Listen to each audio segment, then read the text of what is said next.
What's up guys, and welcome back to the channel. So I did it. I managed to get a GMR MiniMap. What a load of stress this was trying to get one of these. These things sold out in 2 minutes. Unbelievably quick. You know, I was sat there. This is the first ever time I've ever sat and waited for something to go on sale. I've never really sat for concert tickets or anything like that. I sat for this. Second it went up, refreshed the page, went to buy, and the colour was sold out that I wanted. I went to try and get the tan and black first, sold out. Went to Ranger Green, sold out. And then I managed to get the multicam one. You know, sold out in 2 minutes, unbelievably fast. And do you know what? I can see the reason why.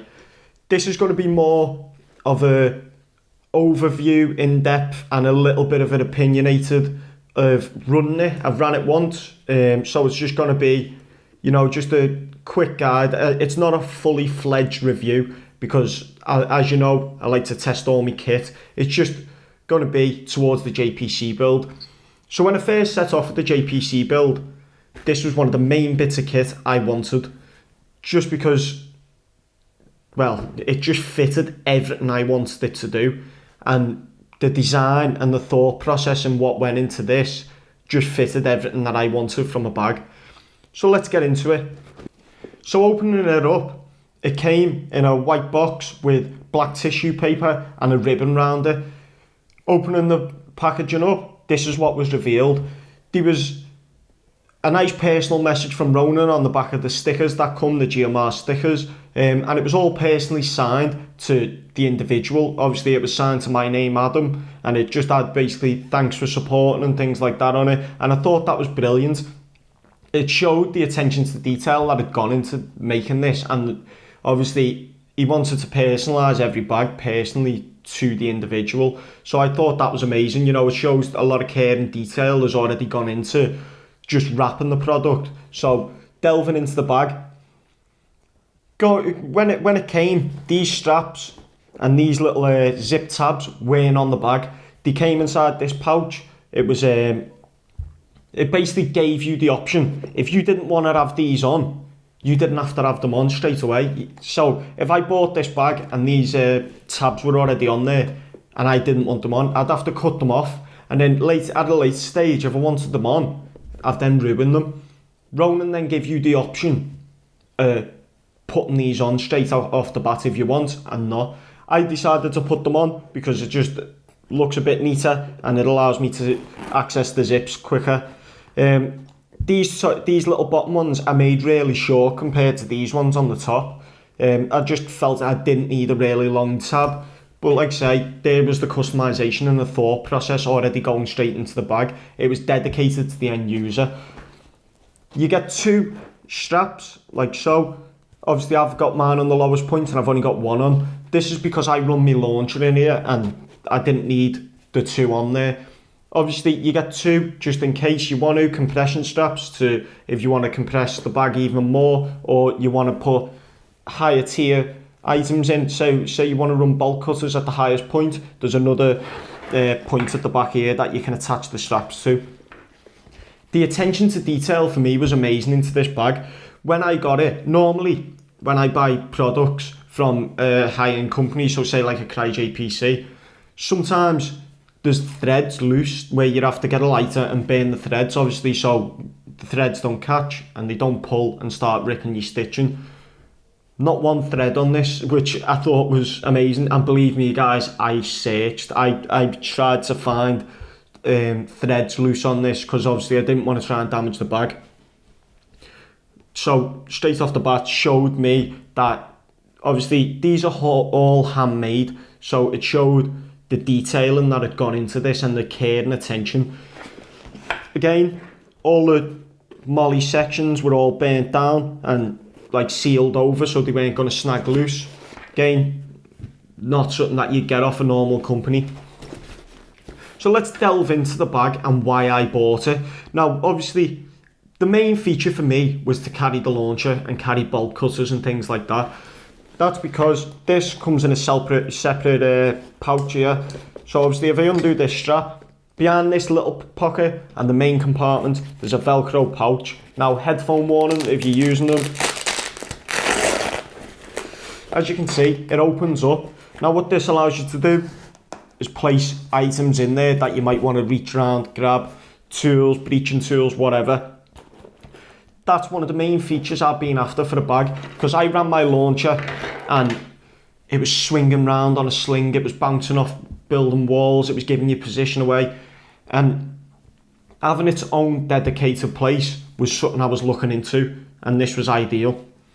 Obviously, another feature that was the main reason why I picked this was for the size.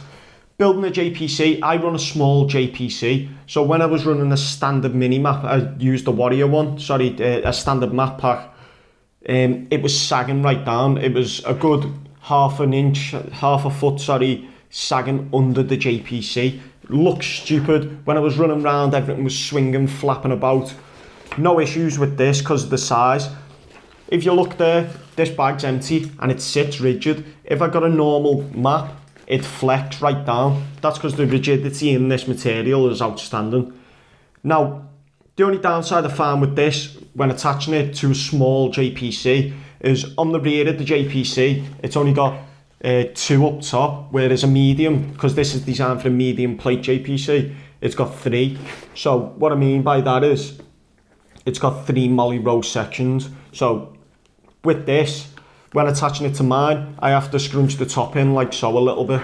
So I have to scrunch the top in. Does it hinder its use? Not at all. It doesn't look as neat inside, but you know what? It still functions the way it should. So it weren't really a major downside. Yeah, it would be nice for it to have it neat.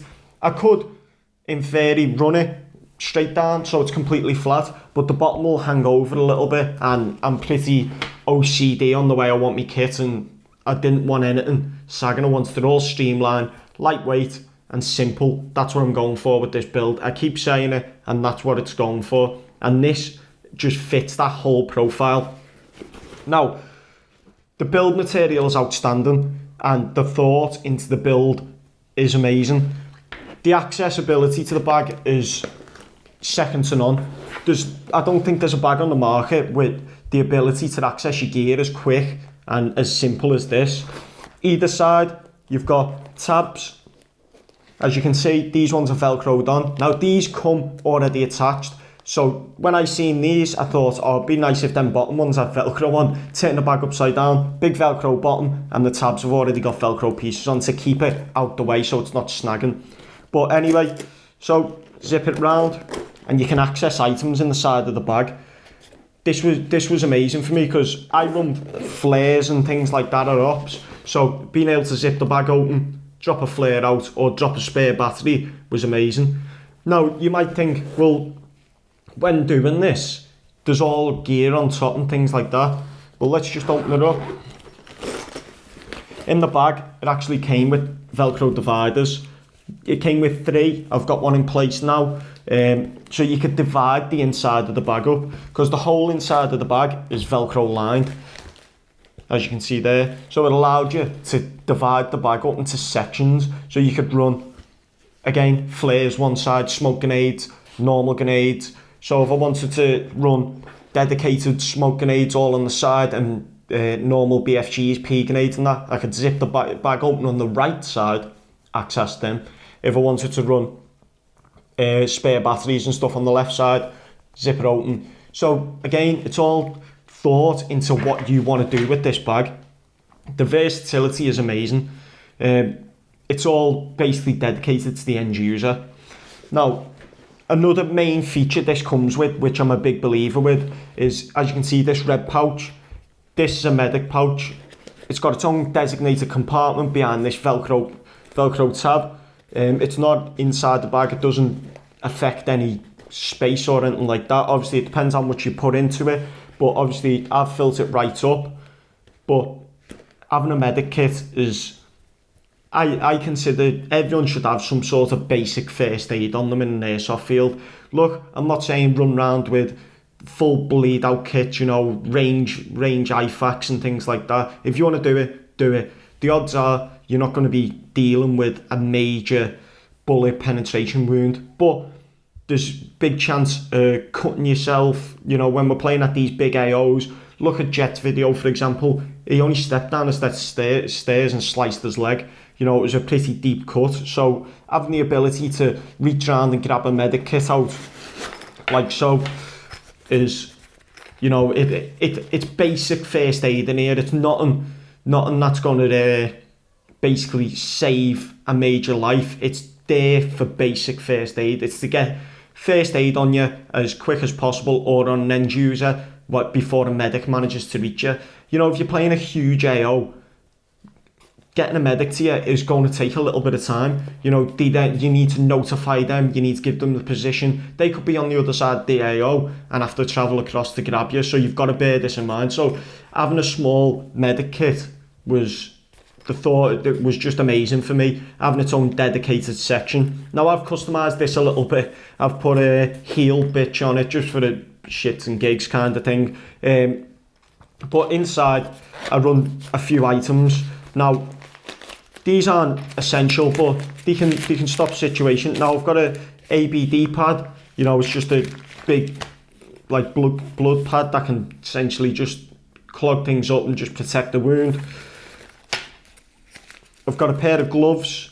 Again, you know, if you're dealing with someone else, you don't want to be using, if you've got dirty hands, cam creamed hands and stuff, you don't want to be transferring any of that into someone else's wound. So wearing a pair of gloves just keeps everything nice and sterilised. I've got some sterilised wipes to obviously clean the wound. I've got a small bandage, you know, to wrap the pad around and stuff like that, just to keep it in.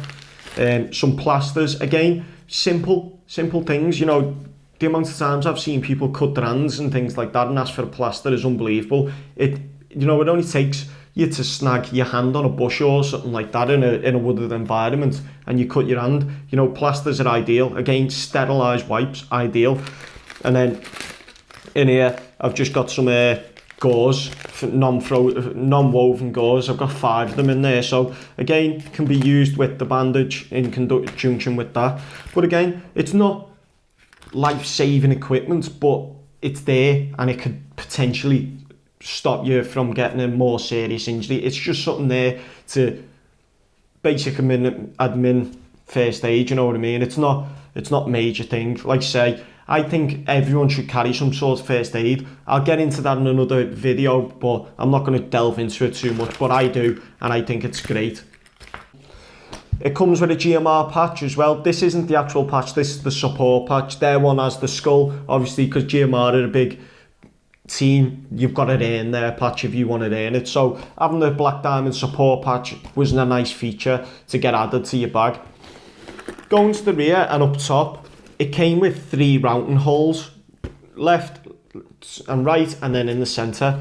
What this is for your comms. So you can put your comms to designated sides. I run a surveillance headset at the moment. I don't really run my Peltors because I haven't got the mic or anything like that just as yet. So I run a surveillance headset, and when I used to run it, having it coming round and over, it was in the way, it was snagging everywhere, but the GMR have catered for that. It is routed straight up the back of your head and straight into there, so it minimalises the chance of getting it snagged, which I thought was a brilliant idea. You know, I keep saying it, guys, the thought process that went into this bag is outstanding. You know, just it's simple but effective, and it does everything I wanted it to do from a bag. You know, the stress of getting it was, you know, it was stressful trying to get this bag, but you know what, it was worth it. Again, guys, I'll keep an updated video. I'll put it on the JPC and give you a quick rough idea of what it looks like. The JPC is almost finished now. Like I say, when I first started this is one of the main bits of kit I did want to get, and I've pretty much did it now. I'll keep running it, I'll keep putting new gear into it, and I'll keep setting it up different ways, and then I'll give an updated overview, or whatever you want to call it, near at the end of the year or something like that, once I've ran the JPC setup and I've ran the minimap a lot more. But at the minute, I am absolutely impressed with it, and there's a reason it's sold out in 2 minutes, because it's an awesome bit of kit. So I just want to say thanks to Ronan for actually making this bit of kit, designing it, because there's nothing else like this on the market, and I think if he hasn't already, you need to patent that product, because someone will try and rob this design, because it's an awesome design. Again, it's all personally handmade by Ronan, so these things aren't on the shelf constantly. It'd be nice if they were, because obviously if they're selling out in 2 minutes, it shows. But like Ronan says, these are all for an individual. These are something unique for an individual, and he doesn't want them all running around there. He wants certain people, like, not certain people, but he only wants to minimalise as many as he can put out there. Obviously, he's hand making them himself. He doesn't want them off the factory, so you know, it shows that his attention to detail is there. But thanks again for making this, and hopefully, guys, stay tuned to the JPC build. I've almost finished it off now, and at the end of the year, I'll do an updated, fully review of what exactly I think of this. But at the moment, I haven't got any issues with it. Obviously, the only issue I've found is running it on a small JPC. But hey, it's designed for the medium, and I shouldn't be a small bastard. But anyway, guys, I'll see you